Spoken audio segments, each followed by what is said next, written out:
आगे आजा थोडा आगे आजा।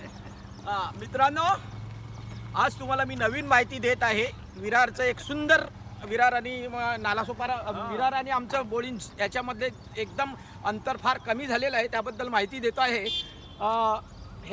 ही समोरची जी बिल्डिंग दिसते, ही समोरची हे विरार गार्डन आहे आणि हे जे दिसते, हे जे समोरचं दिसते हे म्हाडा आहे, म्हाडा कॉम्प्लेक्स।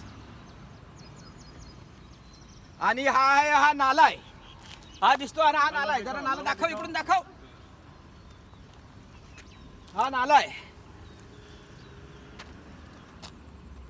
ह्याच्यामुळे या नाल्यामुळे आम्हाला मेन रोडला आमच्या बोळींच्या रहिवाशांना, गावातल्या रहिवाशांना, पश्चिम पट्ट्यातल्या रहिवाशांना मेन रोडनंच प्रवास करायला रोड नव्हता, पर्यायी रोड नव्हता।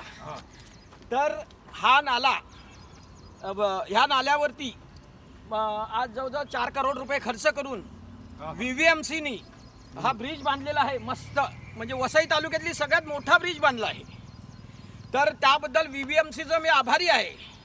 आणि ह्या ब्रिजसाठी प्रयत्न करणारे आमचे बहुजन विकास आघाडीचे खंदे आमदार, माजी आमदार हितेंद्र ठाकूर यांनी जबरदस्त प्रयत्न केले। क्षितिज ठाकूर यांनी जबरदस्त प्रयत्न केले। याला 10-12 वर्ष लागली, हा एका दिवसात झालेला नाही। आणि हा आमचे सखाराम महाडिक माजी नगरसेवक यांनी पण ह्या ब्रिजसाठी भरपूर प्रयत्न केले।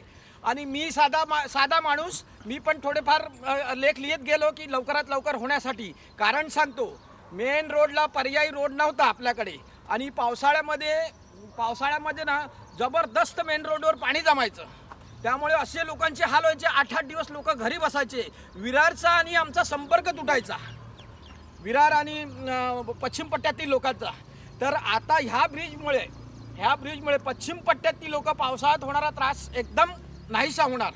आणि पश्चिम पट्ट्यातील लोक म्हणजे उंबरकोठण, आगाशी, नानबाट, उमराळे, बोळिंज सामेदी समाज अख्खा, हे जी लोक आहेत, कॅथलिक समाज, ह्या लोकांना ह्या ब्रिजचा फायदा होणार आहे। आणि हा जो ब्रिज आहे हा बरोबर बोळिंज नाक्यावरून तर या ब्रिज बोळिंज नाक्याला जॉईंट होणार आहे। बोळिंज नाक्यानंतर उंबरकोठणवर जाणार आहे। 400 मीटर रोड आणि हा ब्रिज होता। 400 मीटर रोडचं टेंडर ऑलरेडी झालेलं आहे आणि लोकांची जमीन हस्तांतरित करायचा चालू आहे, थोडंसं लवकरात लवकर होणार। आणि नंतर हे जे आहे हे संपूर्ण प्लॅटफॉर्मवर एकवर बिना गर्दी, बिना सिग्नल, बिना ट्रॅफिक आज माणूस आरामात जातो। माझ्या गावातनं मी 8 मिनिटात जातोय, त्यामुळे हे जबरदस्त नागरिकांना फायदा झाला आहे। पश्चिम पट्ट्यातील सगळ्या या ब्रिजचा फायदा झालेला आहे। आणि या ब्रिजची सुरुवातीला कहाणी प्रथम महापौर राजू पाटील यांनी मला 13 वर्षापूर्वी फोन केलेला की संजू, तू गावातले शेतकरी पटवतो का, ज्यांचा रोड होता, पण ते काही कारणामुळे होऊ शकलं नाही। त्यांचा पण मी आभारी आहे, कारण सुरुवात त्यांनी केलेली होती। बस झालं, आता एवढी माहिती दिली आणि परत एकदा धन्यवाद देतोय आमदार हितेंद्र ठाकूर, क्षितिज ठाकूर आणि सखाराम महाडिक।